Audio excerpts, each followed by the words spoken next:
स्वामी भक्ती करताय आणि स्वामींच्या गुडबुक्समध्ये यायचं आहे, तर याचा मार्ग स्वामींनीच सांगितलेला आहे. खरा होई जागा श्रद्धेसहित. भक्ती म्हणजे फक्त पूजा अर्चा करणे नव्हे, दररोज स्टेटस ठेवणे नव्हे.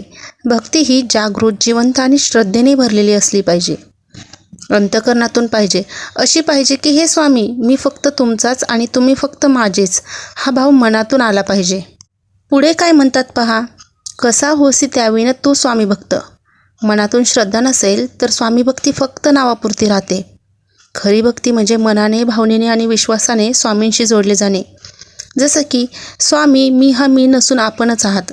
माझ्या आयुष्यात जे काही सर्व घडते ना, हे सर्व तुमच्या इच्छेनेच घडते.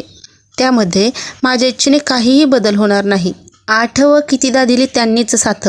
विचार करा, कितीतरी छोट्या मोठ्या अडचणींमधून आपण आपली कुवत नसताना देखील खूप कमी वेळात बाहेर पडलो, कारण स्वामींनी त्यांच्या अदृश्य हाताने आपल्याला नेहमीच सावरलेलं आहे.